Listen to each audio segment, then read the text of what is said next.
truly empowered. We have with us three very eminent personalities who have not only succeeded in their respective careers, but they have set the example for a lot of other women too. So I'll just have a like for our audiences and other members who are here, I'll just let them know we have Ms. Kalpana Ajayan, who is the regional head South Asia at Women's World Banking, who is driving the financial inclusion. We have with us Ms. Purvi Bhavsar. She is the co-founder and the managing director at Pahal Financials Private Limited, and Ms. Kranti Sethi. She is the senior president and group head for human resources at Swatantra Microfinance. Thank you all of you for joining us, and of course, we will have a very insightful discussion today. I would like to start with Ms. Kalpana because she has been in the financial sector, which has always been seen as one of the domain primarily by the men. And so to start with, and the floor will be open to all eventually, but I'll just start with Ms. Kalpana, and I would like to understand your perspective, like what exactly financial independence m- mean to you, and how do you perceive it, Kalpana and has how do you feel like women like you is changing the uh, narrative and making changes in the financial sector? uh, just a tell. Kalp, sorry, Pushpita, Kalpana couldn't join so far. There were Okay. like too many people in the queue. So Kalpana is joining. You can start with Purvi then. Purvi and Karan. Oh, yeah. Okay, not a problem. Sorry about that. Huh. Who Purvi has her presentation. We are just showing the presentation. Okay. So when we talk about entrepreneurship, Pooh is someone who can surely guide us through like how women entrepreneur journey looks like at this time. Purvi, please enlighten us and tell us about your journey and what do you think that how it feels to be a woman entrepreneur and how it is to have a sustainable growth and to have access to all the resources and build a journey yourself for this kind of company. And thank you so much for joining us, Poovi. Please. Thank you, Pushpalata, and thank you, Gigi sir. Thank you, Rituparna, Shamashri. Uh, I can only see all of you on the screen, so thank you for this opportunity to share my journey and speak on a larger subject of women entrepreneurship and access to growth. Uh, to answer your question, and before we get started with this small PPT, I thought it will, this can also be shared later if anybody is interested, and also I stay focused on the points that I think is very important for all the women who have joined on this call to understand. Just to very briefly talk about my entrepreneurial journey, I always have very strongly believed that anybody, irrespective of their gender, must have a dream, and you must work very hard, and it should become so compelling for others to take note of whatever you are doing, whichever geography, whichever domain, whatever you are doing. So, and this is not very specific to the gender, but I am talking, since we are talking about Women's Day, most women and the society around us always makes us feel very guilty if you are very ambitious or if you have a lot of aspirations. So I always say this, and I'll repeat that one more time, that it is not bad to have ambition, or it is not supposed to be a very negative thing to have, huge aspirations in your life, in your professional career. So that is the crux of, being an entrepreneur. And I'll start with this small presentation that hopefully will bring some more focus on what we are trying to convey here through this forum. So I was very when I looked at this subject, first I thought, what am I going to talk about this, because how will I be able to convey how important it is to talk about this today, and how I can, in a 10 to 15 minutes of time, how can I convey the importance and the seriousness of this subject. So I sat with a lot of data, and that's what I love to do, and then I started noting down, and I thought PPT may be a good idea. So if you can just move the slide.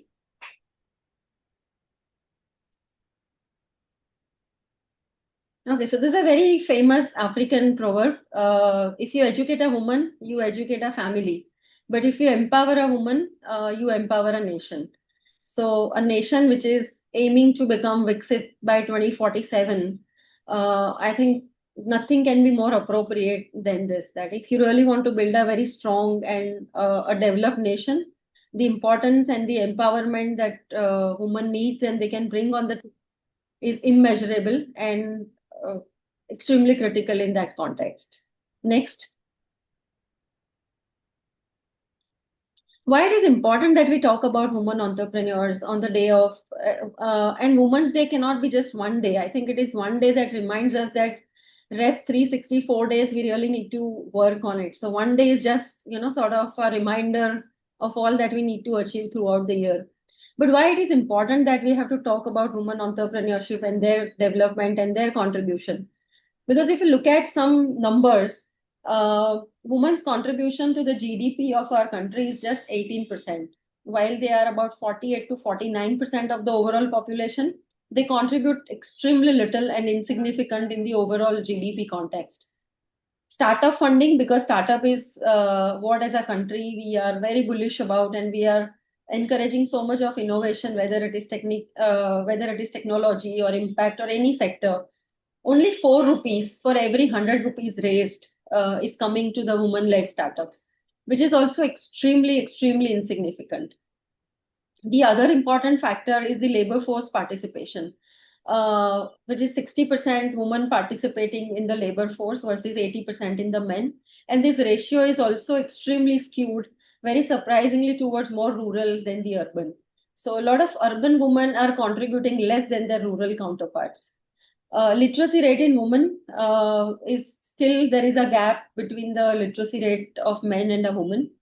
Banking access, which is sort of a barometer of you measure how economically women are contributing, and not just in the in earning but also in that decision making.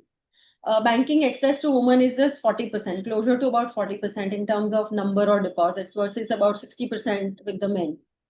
Digital divide, from my own field experience, I know for the fact that woman is the last one in the family to get the smartphone. So the first it goes to the husband, then to the kids, and if at all anything is left, that comes to women.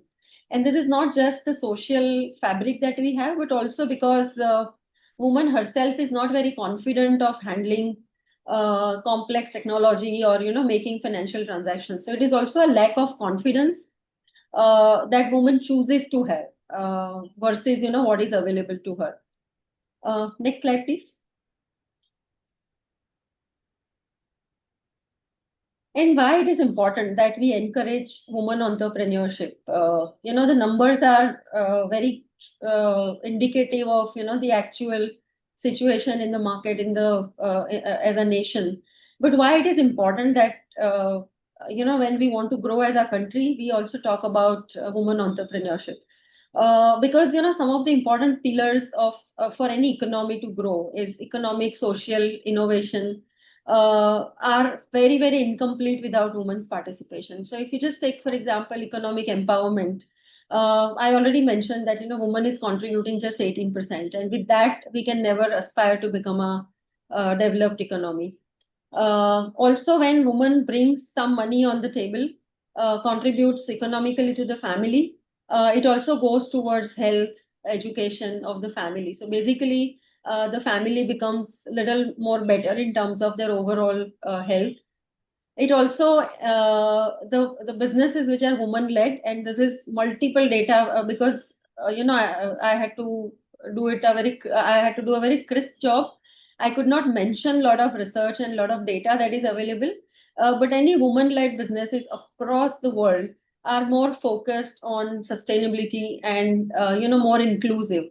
So if you want a world which is more inclusive, sustainable, focused on whether it is green economy or the overall development of the economy, women-led innovation and diversity is very important. And again, something very crucial is with 18%, we can't become Viksit Bharat by 2047, which is what we have set out as our aspiration, dream, or milestone that we want to achieve. Next. Which are the challenges? Why women contribution is so low, or why it is still not growing at the pace that would support the economy. Some of the factors are very limited access to finance and credit, and this is predominantly women do not have too much of asset in their name, and hence it becomes very difficult for them to borrow. Uh, and that becomes a bit of a constraint for them when they really go out and they want to start their businesses or for any other purposes. We also, as a society, we have a lot of biases and gender stereotypes. We do not accept or we do not encourage women in a lot of roles. That also becomes a little bit of a challenge when it comes to either getting the funding or getting some decent positions even in a corporate world. Women always predominantly face this challenge of balancing the responsibilities back at home and at their workplace, and also lack of mentorship and networking opportunities, because historically, if you see, the woman has not contributed much. If you really want to pull them out of those traditional stereotypes that we have always seen, it requires a lot of hand holding, mentorship and networking opportunities. So we are doing a lot of things, but still it is not enough for the kind of change that we are looking at for our country. Next. So some of the enablers and support mechanisms, certain things which we have already started doing, certain things that we need to do in a very near term, and certain long-term actionables from our side. And since Sa-Dhan also plays a very important role, I'm sure a lot of these initiatives in a short and medium term can be a part of policy advocacy as a sector for us.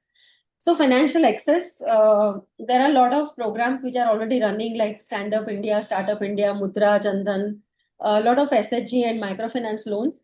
But in near term, we need a lot of dedicated funds and easier collateral-free loan for the women entrepreneurs in particular.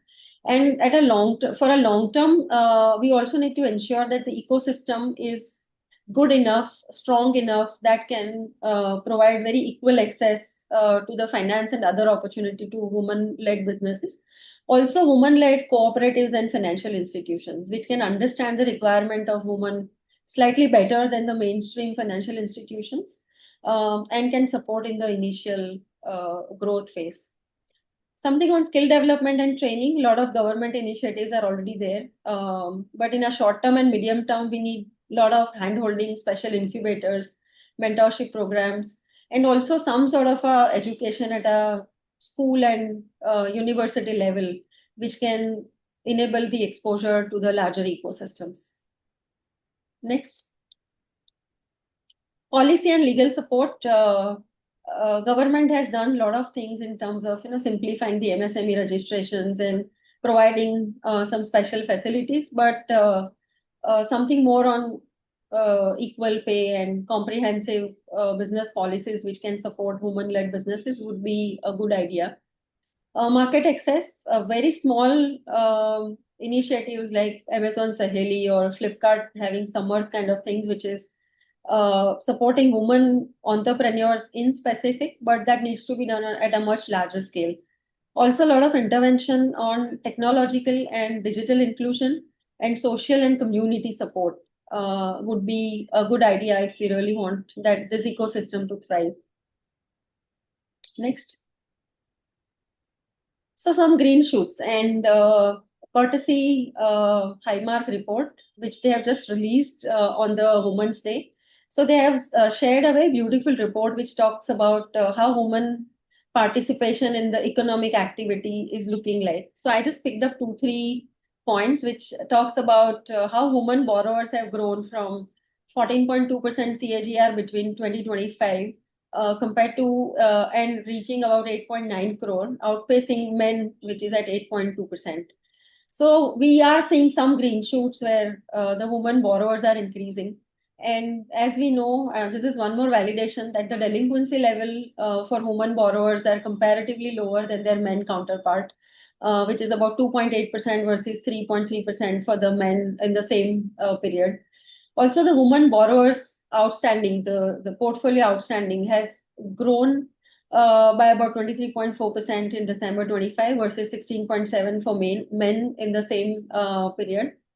So this shows that there is some activity that is happening in the economy, some development we are making. But is this enough is a question, and how we can support and support at every level. And we being microfinance practitioners, I think this is the only industry which works for the upliftment on livelihood generation of the women borrowers. So we can continue to play a very strategic role going forward. Um, and I think the last line that I have written, which is for all the women who are attending this webinar, can you just go to the last slide? Okay.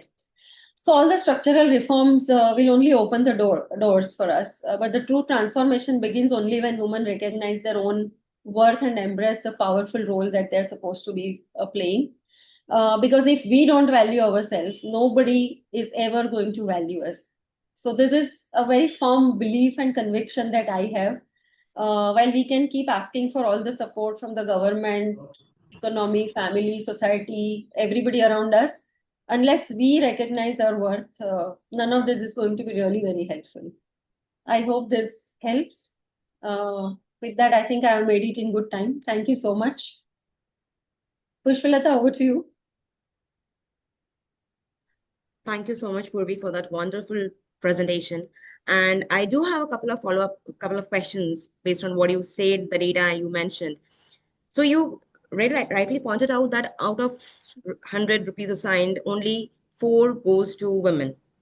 And as an entrepreneur yourself, how do you see that could change? And if I could ask you, so when we talk about women entrepreneurs, we have often heard despite having so many schemes and policies in place, access to funding, as you also mentioned in your slide, has been a challenge for women entrepreneurs. So as an entrepreneur yourself, how did you manage to overcome that? And what would be your suggestion for young women entrepreneurs, that how could they navigate through the challenges, and be in terms of banking challenges or having access to funds? Because we know we have a lot of startup fundings, for example, fund of funds and any various other schemes for women entrepreneurs. So my first question to you would be this, and then I have other questions too, but I would like you to answer this for our audiences. See, Pushpalata, I don't know if I'm fortunate enough for whatever reason, I never felt that discrimination as a woman. We have a lot of funders and investors, but I don't think I did, we as a PEHEL did not get something or got something because of, being woman or not being woman. When you go out in a world which is very competitive, this cannot be. I really can't go and ask something just because I'm a woman. Nobody, no commercial investor is going to give money to Pehel or to any other place just because the founder is woman. I think it is more based on your merit, your conviction, your confidence, and your ability to run the business than the gender. So my own personal experience, and I don't know if this is true for everybody, but I think that discrimination or that problem is more in our own mind than in the world. It is first in our mind and then in the world. We expect that we will get some concession, we will get some, softer rules just because we are a woman. But purely from a very commercial point of view, it doesn't work that way. If somebody is putting a money as a pure play investor, they are more interested in how their money is going to work, and they won't give it just because there's a woman sitting. You can get some small, you may get some good hand holding or some good support when you are starting, but Mhm.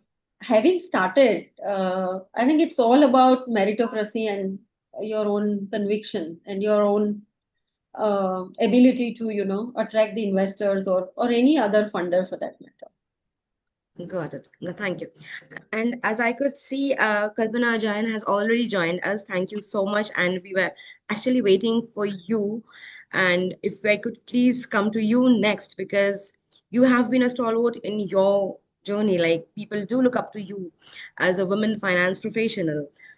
So, ma'am, if I could please ask you, what it what has been your journey so far, and How do you think women these days are actually making the changes in the financial sector? Because finance has been a sector, even a few years ago, it was predominantly by male professionals, but now we could see the changes. And since you have been here, you have been in the profession for so long, how do you see the change and what do you feel are the still areas that need to be worked upon? Oh, thank you. I must apologize, but at the same time, I must say, Gigi, it's because the extreme popularity of your platform. Your platform wouldn't allow me to join. It said it was filled to capacity. So, I guess it's been a tremendous success with so many people logging in. So I apologize for not having been able to log in earlier. I kept trying, Pushpita, in my defense. But No it's worries. wonderful to be here, and thank you so much for the opportunity. In terms of my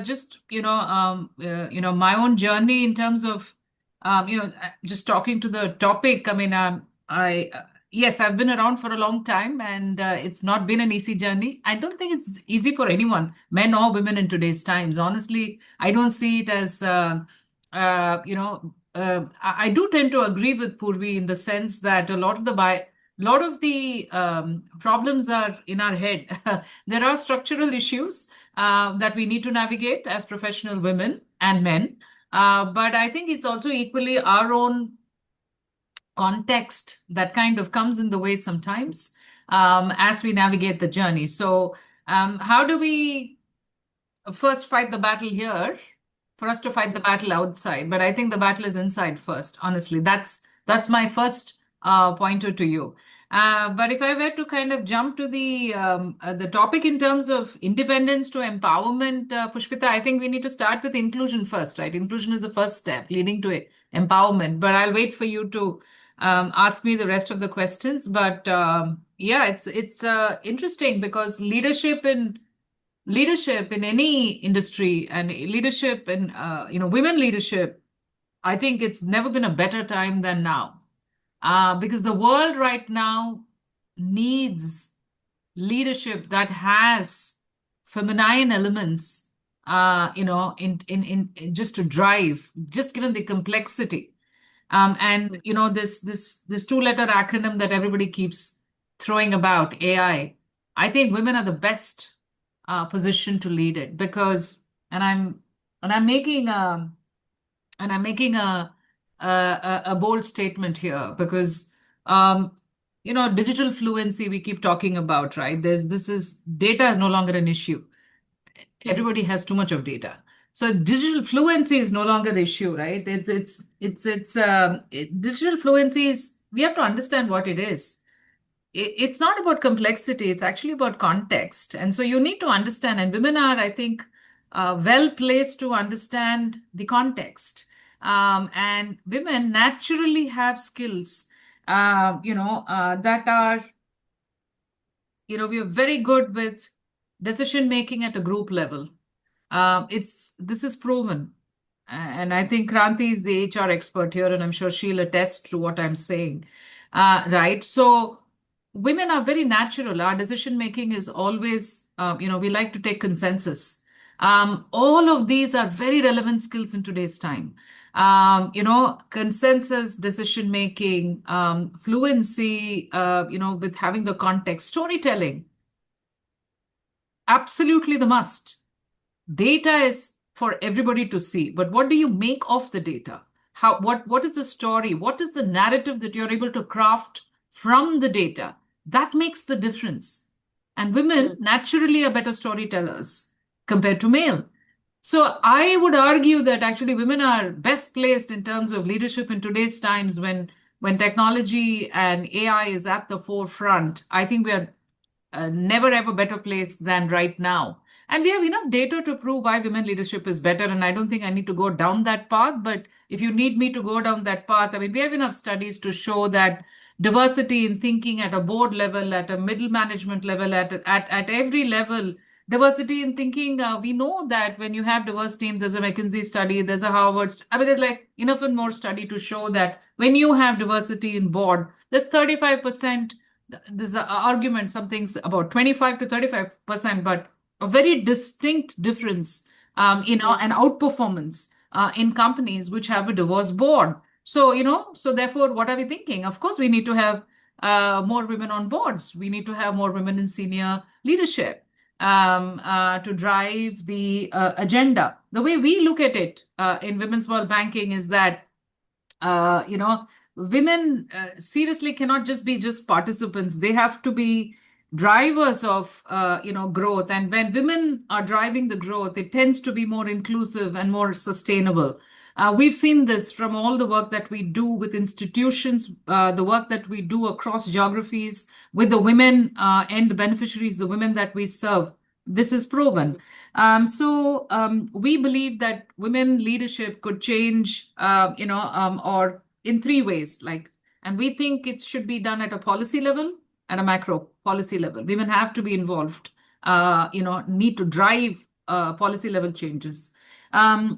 Women need to be also driving, innovation. And this is again something that, when it comes to AI technology, and I am also often to blame, we just restrict it to, just participation. No, it's not that. Women have always been innovative in the way they're thinking, given the constraints under which that they operate, be it a time constraint, be it a capital constraint, be it a seat on the board constraint. So this constraint-led approach comes very naturally to women, right? So therefore, innovation in technology, AI, finance, etc., is something that women ought to be leading. And the last one, of course, is for you to really lead. It should also, women are making a very big difference in the delivery of the systems. I'm talking about financial systems.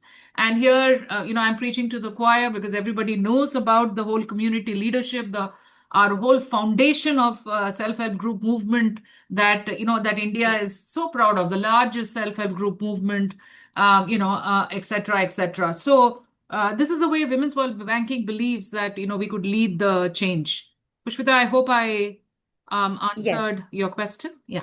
definitely. But from what you said, I actually have a couple of more questions follow up to that, because you also pointed out, like, often there is a constraint-led approach, and when you talk about inclusion, yes, if we go data-wise, looking at the women having bank accounts or having credit access, yes, it has increased.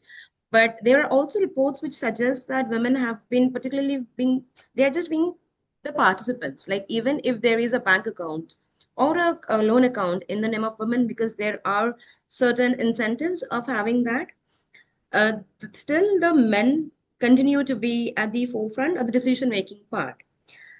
So I would like to understand, because since you have witnessed for quite a while and you have seen the changes, so do you feel like it still remains to be a challenge, particularly in rural areas, or women who are still not working, and how it can change? Because even I have seen myself, even women are working, when I ask them about the IT files or their financial portfolios, it's usually, even for a lot of working women, it's the man in the family, it's the husband or the father who is taking a call about their IT file or the portfolio of investment. So how do you perceive that, and how do you think that could change eventually? Yeah, you make a very relevant point, Pushpita. It is very real. So these constraints are very real. Her context, the cultural context, the social norms, all of these are very real. Yeah. But the point is that we need to understand. So you can't blame the woman for that. We have to, as financial institutions and players in the ecosystem, figure out ways to reach her where she needs it, how she wants it, so appropriate product design, appropriate delivery mechanism, appropriate safety mechanism, all of this needs to go into when you're designing a solution for the woman who is operating. This is a given in rural India for sure. So, having some of the practices, and again, I'm going to make a statement, like when you have collection agents landing at a woman's door, like that's like the last thing in a rural setup. I mean, that's like, absolutely. Then we say, why does a woman distrust formal systems? Because the formal systems are not, are not designed keeping the woman's constrained. It's not that it's any less for a man, for a collection agent to be showing up at his door, but it is 10 times more sensitive for a woman to, to find a collection agent at her door. So how can we be more sensitive to such things? when you have a male agent going and asking her for a phone number, she's terrified of giving it because she thinks it's going to be misused. She is also worried about how the male in the family is going to react. So her natural reaction is to give the male member's phone number, saying, please speak to him if you have any constraints. But does that mean that we don't design solutions or we stop thinking of solutions that are relevant to her? Why not flip it, right? Why not have women agents, women in the community? And we have plenty of women. This is a conversation I have with most financial institutions. They ask me, where are the women? Show me the women. And I'm like, there are like millions of women. I mean, all of them desperate for a source of income. Right. So we have community resources that are very willing to be the last mile agents, who are willing, who understand the women, who understand the concept, know when to reach her, know how to reach her, and they can be so effective, in delivering the last mile, right? So we have to be designing solutions, keeping this in mind. So it's also a responsibility of people like us to sensitize the other players in the ecosystem, be it a policymaker or be it a financial institution. And there's pretty much a bulk of the work that Women's World Banking does. We call it the women-centered design, Pushpita, and this is exactly what it is. I'm just also referring to what Purvi mentioned earlier. Nobody is going to lend because you're a woman, but I would argue that sometimes women need a leg up, and it is okay to have schemes which are designed for women. But the point is, it should also make business case. To me, it's not an or, it's an and. So you can, of course, design solutions for women, at the same time make absolute business case, a business sense for the institutions concerned. And we've done this time and again with multiple institutions around the world, including India. So to me, it's not an or question, it's an and question. So I think it's the responsibility of everyone to come together. This is the lived reality of the women that we serve. And, we need to ensure that we have solutions that, one of the arguments is like, oh, we make affordable credit relevant for the women. Yeah, sure. But it's just a term loan. She doesn't need a term loan. She needs a working capital. She needs it, with different kinds of payment mechanisms, repayment mechanisms. I mean, this is something that knowing the women, knowing their life cycle, understanding, what she needs. I think that sensitization, what we call as a gender sensitization, is something that we work with multiple institutions, and to the institutions' credit, they are looking at women as an important segment. I wouldn't wage a war against the financial institutions and say they are not gender sensitive. I would say that they are aware that they need gender sensitization and are willing to work with players like us to ensure that the women at the last mile actually are recipients of a service, or a product or a service that is absolutely relevant to her. Got it. Moving on, because I think I would ask Kranti to also pitch in here, because I have a question regarding the employment part. So, Kalpana, you also pointed out about the macro level policy changes, and you also said about women having representations in the boardrooms. And at the same time, you also mentioned about at the grassroots level, women willing to be employed. When people say there is no women representation, you pointed out like there could be women who are willing to be employed and work at the grassroots level. Kranti, I would like to have your view on this. So, why do you think women have not, like, considering the demand we have or the need we have, why there has not been enough representation or women are not being employed at the grassroots level to reach out to the last mile?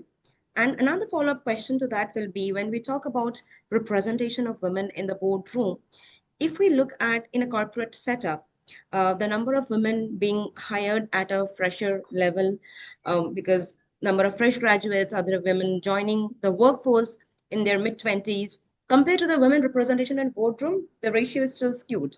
As we go up the ladder, the representation comes down. So if you could please tell us, like, where do you think the policy is lacking, or where exactly do we need to address to ensure that these things do not happen or repeat itself? Thank you.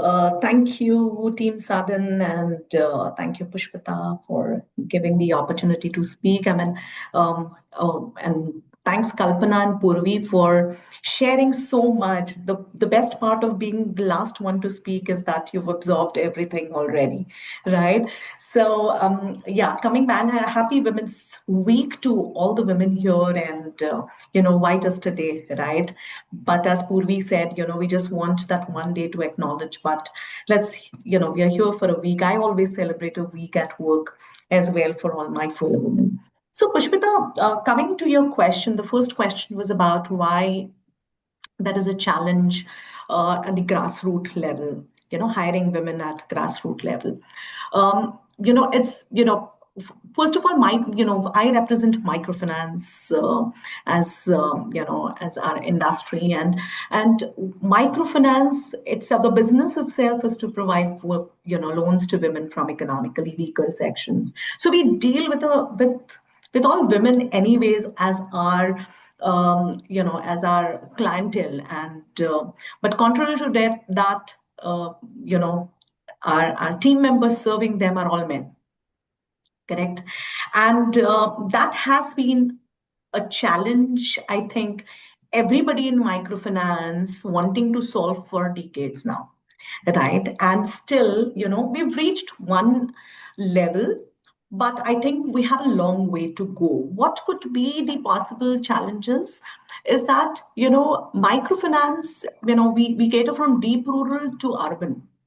Urban, you will still see a lot of representation, but at rural, if I have to speak about our organizational sense, we are about overall in the organization, including the corporate, we're about 3% women Hmm.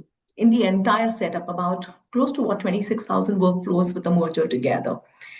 Now, if I have to talk and move a little up and go a little corporate, right?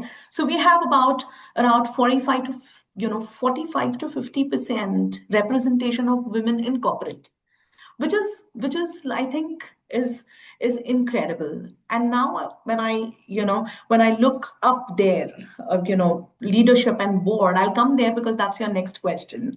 Hmm. But having said that, it's always been a challenge because mindset of the industry and the reality of the industry is very different, right? Why I say that is because field job is not easy. It's very intensive, right? Our average time that our field officer goes on field and spends time biking 670 to 100 kilometers a day, be it rain or shine, is something which is a way of life for our field officers, and which is the way of life of our industry.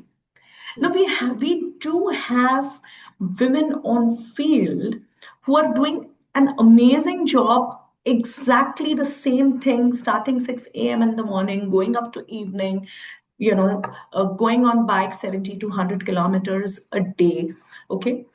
And everything, and there is no judgment there, right? So our policies are designed in a way that so when I was also wanting to speak, and I was requested to speak about equal opportunities, but the way we've designed is there's no discrimination there on field. What a field officer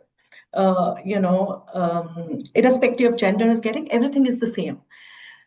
Having said that, the backup system in rural India, in families, is something that we don't have control, right? Hmm. So what happens is I may bring sun, moon, and star and give it to my lady field officer, right?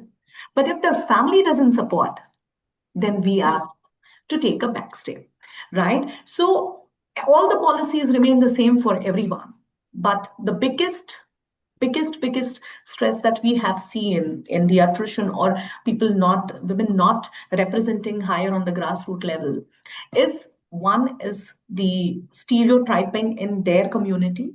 Okay. Hmm. Lack of support systems at home. These jobs are pretty transferable given the nuances, the financial, uh, uh, you know, this field attracts a lot of financial misrepresentation, right? Hmm. So to keep up with, to keep away from these kind of issues, these jobs are transferable, right? So in that case, there's no support system. Then there are no local jobs available. We try to create opportunities. But if I don't have enough population there, women representing and ready to take up the jobs, then I have to go out and go to the nearest city. Then traveling is a problem, right? So more than the organization or policies, that are equal for everyone, I think um, there is this regional mindset. There is the backup system at home, the support system at home, okay, is something that holds and women are not able to sustain. But having said that, we also have many women in Swatantra, in our organization across on field, who have grown from field officer level to branch officers, branch managers, and they have, they've kind of done a great job, and they're here for, like, maybe more than 5 years, and they have sustained. So it totally depends where they come from. And I feel that, even if we bring in, if there is no support and they can't sustain, then we have to face that attrition, which is very, very organic. I mean, that happens and we have no control. So Got that it. was your first one. Yeah. Got it. And this brings me to my next question in terms of the representation in the boardroom. So as we go up the ladder in a proper corporate setup, rural India, I do understand, but even in an urban setup, we do see as you move up the ladder in a corporate setup, the representation gets low. And so, and of course, one of the major reasons that a lot of studies have pointed out, because a lot of women drops out after the maternity leave, or they feel they have not been able to cope up with the pace after they come back from the maternity leave. So how do you see this as a challenge, and what next could be done to ensure that, if comparing the number of women joining the workforce at a younger age, right after the graduation, that gets sustained till the last mile? So, Pushpita, I may slightly differ here, and I'm sure Kalpana and Purvi would join me in saying, in this particular, or may probably, resonate to what I'm saying. In fact, in our industry, in my organization, if I have to put across, we've seen it totally different. I mean, opposite to what we're talking right now. So, in my organization, the organization led by our chairman, she's a woman. 50% of the board, close to 50% of the board are women. Senior leadership, the CFO is women, the head of HR, that is me, people of culture, is a lady.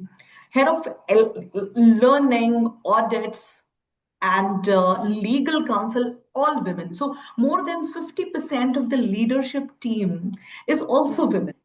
So I think having entrusting women with all these important positions is also a matter of progressive culture and progressive leadership, right? Because there is nothing called as what women cannot do. We heard Kalpana, we heard Purvi talking about,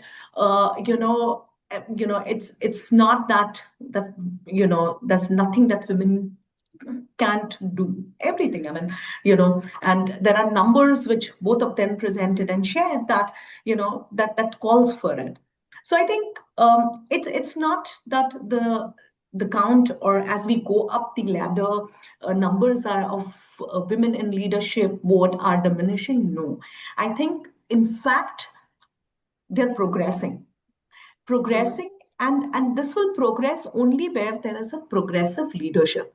So how much ever good I do, whatever best I am at work, and how much ever high I am on delivery, if my leadership does not acknowledge that, okay, if my leadership and my board do not have the mindset right? Hmm. Then, then I think there is no way women can grow in the positions on top, right? So I think it's more about culture and mindset and the organizational values than anything else, right? And I have seen, um, in our organization and our group as well, yeah, we have new startup businesses in Office of Ananya Birla, and the CEO of the luxury brand is a lady, Hmm. absolutely, absolutely young and dynamic lady, and the cosmetic brand is making rounds, I mean, noise in the entire industry. So I'm saying it's about interesting women for the kind of work that they are doing, you know ensuring that they get acknowledged for what they are doing, correct? Got it. And that's what I'll brings come. in Okay. the parity. Yeah. Got it. Kalvin, I'll come to you on this because what Kranti said, I understand. But if we look at the overall banking sector, right, we still see the women representation at the higher level is less because even if you think of the MDs and CEOs in the banking sector, you could literally, like, if you think of top 10 banking CEOs or the MDs in bank, you could hardly remember any women right at this point. So, how do you see this? I mean, where do you think is the challenge that women are not climbing up to that level in most of the cases, and how that could be overcome by women who are already into the workforce so that they want to, if they want to climb up? So yes and no, in the sense that like Kranti mentioned, I think has seen Indian financial services has seen some very inspiring leadership, Hmm. um, possibly far ahead than many geographies. Hmm. But it's now emptied out. I mean, if you were to see the public sector bank or private sector bank, you can count, or publicly listed institutions in the financial services. You can literally count the CEOs, with your fingertips. Um, Hmm. the emptying of the middle, I think Kranti referred to it as well. I think that's like the big one. This is real. And women have demands, and any institution that kind of supports the women's journey, given the life stages that she goes through, maternity, etc., etc.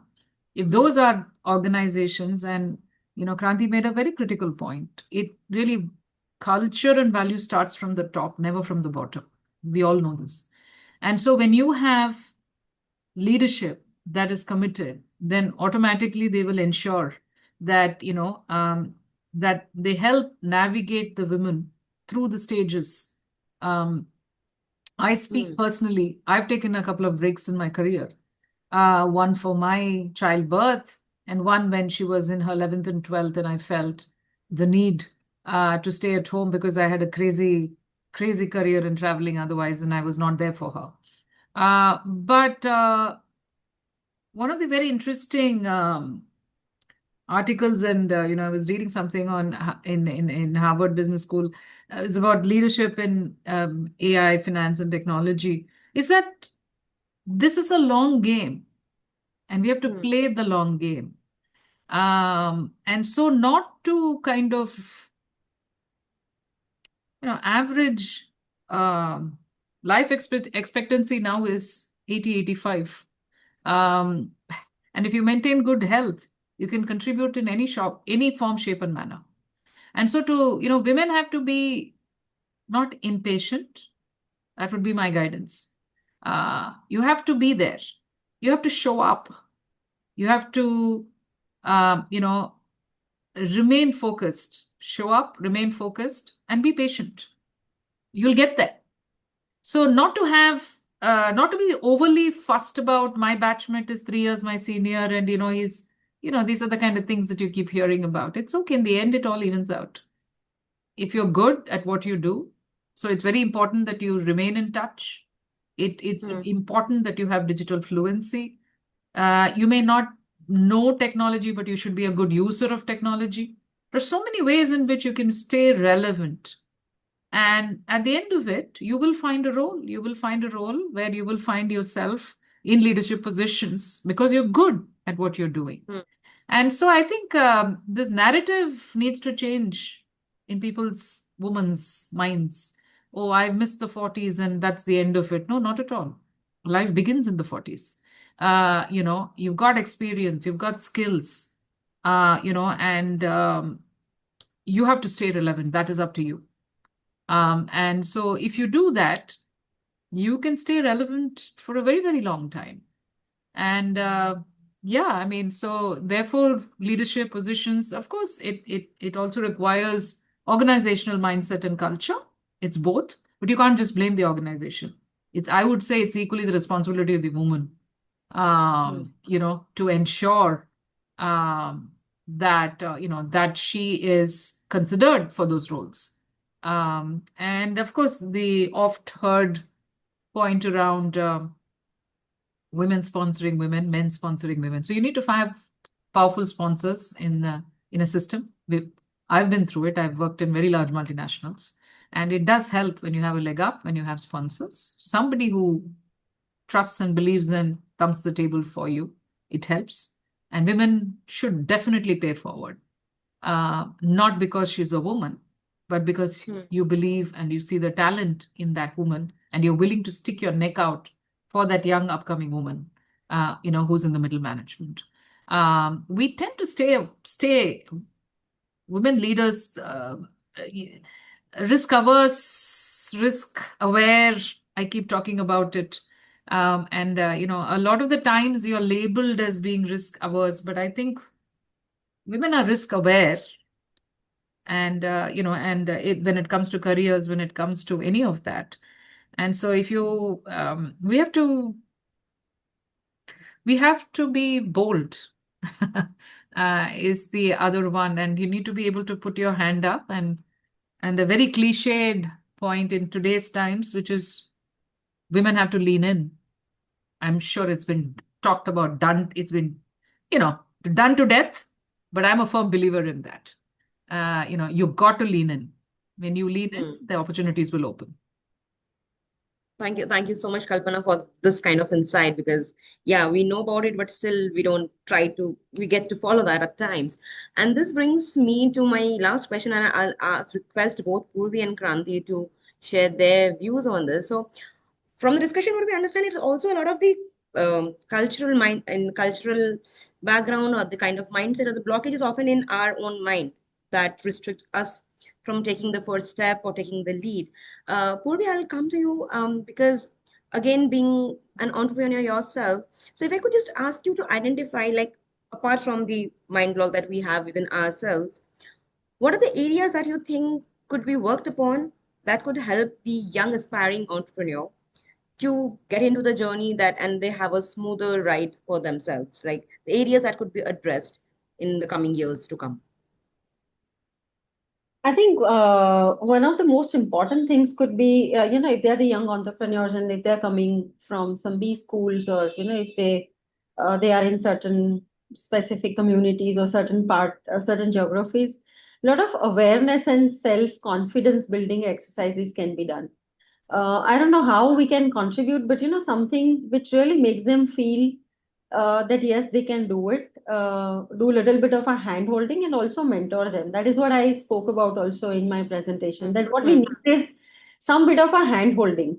And that hand holding means, you just be with them at certain point of their journey, because there are certain point, particularly, when they're getting married, they're young, they're getting married, when they become mother, these are the points where the possibility of their dropping out or giving up is very high. So if you can create some sort of a forum where they can really come share their problems and understand from the other woman as to how they navigated those the different or challenging times in their careers, I think seeing somebody else do it could be a good way to get that confidence and be there.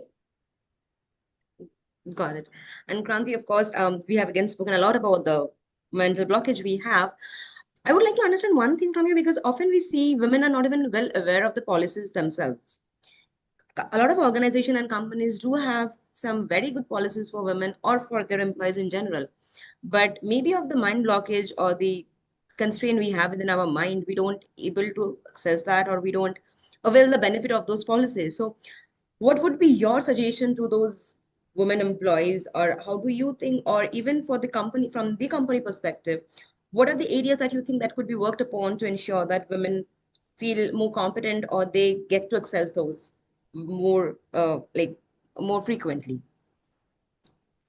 So, policies, of course, are there, are defined so that they can be availed. They're not just for the sake of being on paper. So, what we believe in our organization is there is something called as letter, there is something called as spirit.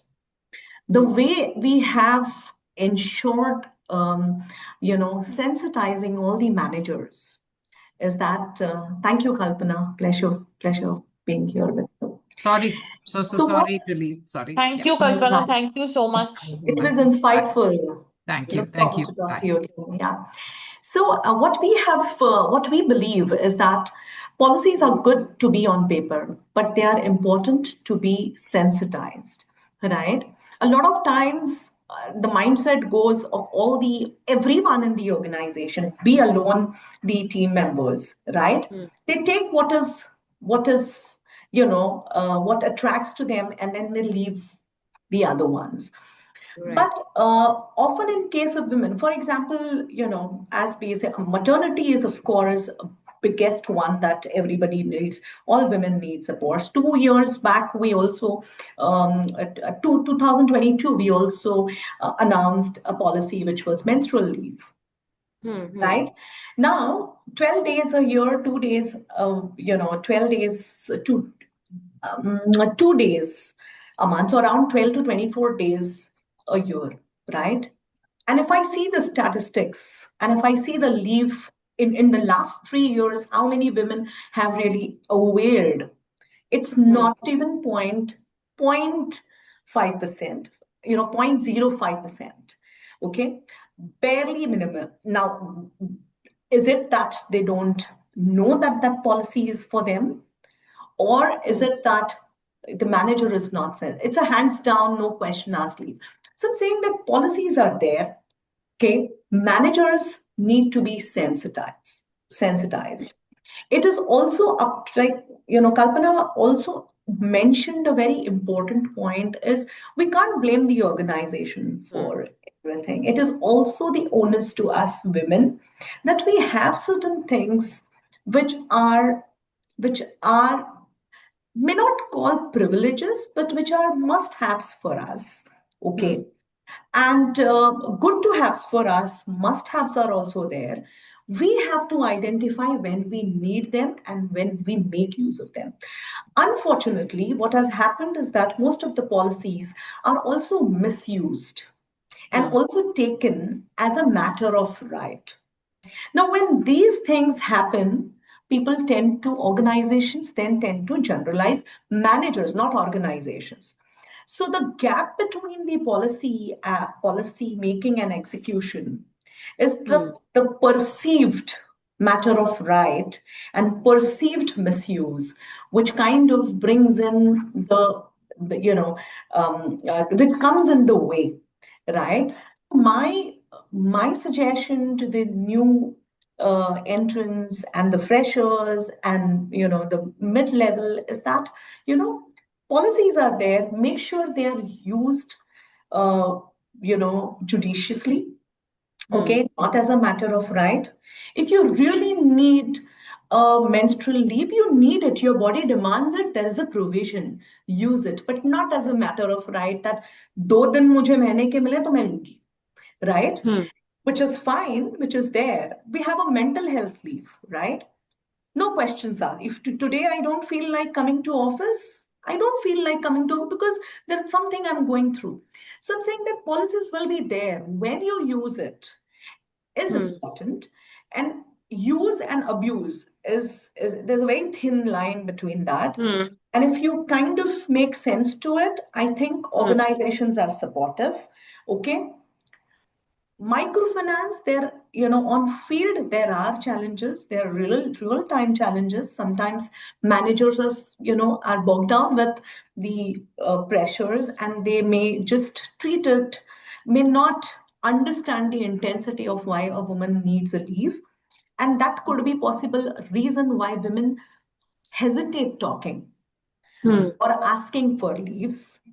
Even in terms of maternity leave, I think Hmm. a lot of time women, you know, feel, hesitant to ask for a time off for feeding, or they are lactating midway. So it's also a lot of conditioning, the traditional conditioning that happens in regional Hmm. mindsets in deep remote areas where these problems arise. But I think when we talk about equal opportunity, everybody is an adult, everybody is Hmm. sensitized, and organizations also take due care. It's my final closing point would be all the women who are aspiring to grow in their careers need to remember that it is important to be resilient, number one. Okay, because Hmm. not, we don't have choice for our parents and our bosses, right? So not everybody is going to be very, very nice and a considerate supervisor or a manager. And at times you may be lucky to have one great one as well. So Hmm. you have to be resilient, okay? And perseverance, lage raho. Kuch bhi ho jao, Kalpana said, show up, Hmm. be confident, right? Be there, stay focused. Hmm. And, then the ecosystem automatically turns in favor of you. So be focused and be extremely high on integrity. Chutti milne ke liye don't just bluff and make stories. Be real, Hmm. and people acknowledge you. In Hmm. Swatantra, we believe that if you're real, the entire system is with you. If you fake it, if you Hmm. fake to make it, then you're caught anyways, right?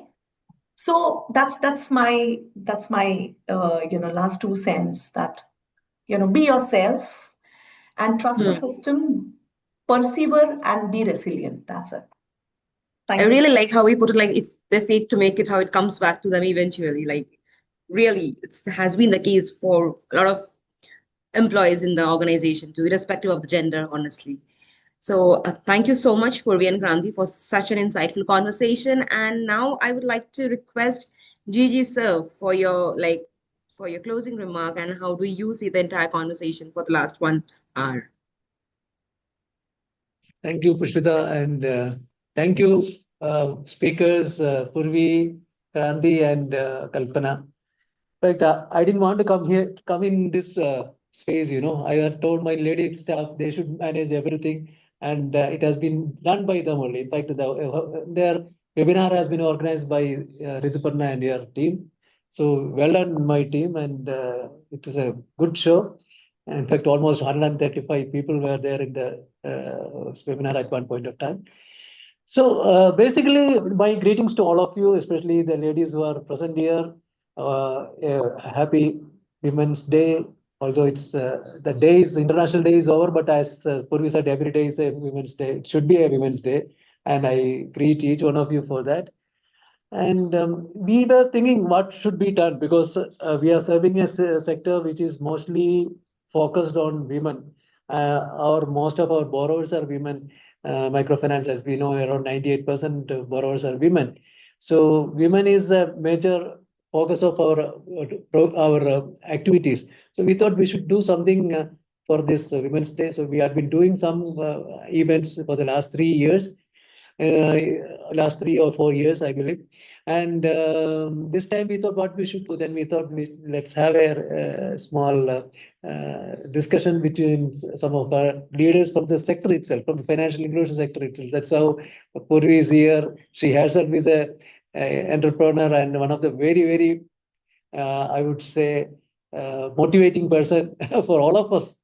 The kind of energy she has, the way she runs around, I think we also don't know how much we can cope up with that. Kranti is another person who is also a very good leader and motivator.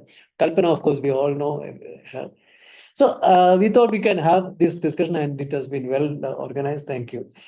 Now, coming to the point of the leadership, I do believe microfinance, as I said, it focused on women, but unfortunately, we are lacking women leadership. That's a fact of it.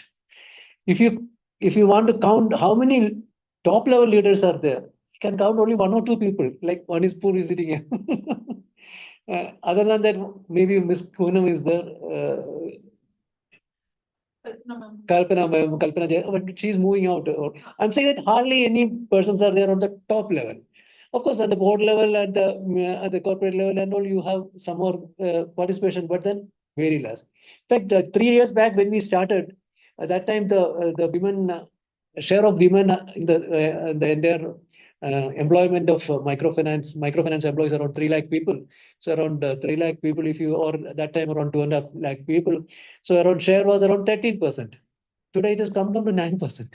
In fact, we wanted to increase it to 20. That was our goal, and we even started a award mechanism that every year we are giving an award to the best women-friendly policies and women-friendly organization with women-friendly policies and recruitment and those kind of things.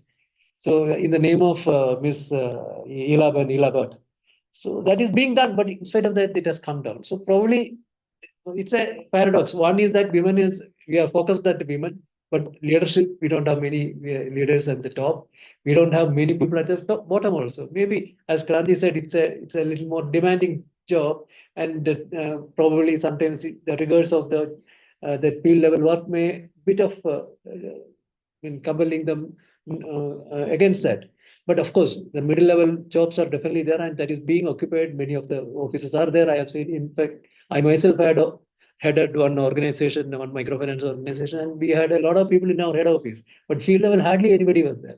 So it's a fact of the matter. I don't know how we can make a change to that.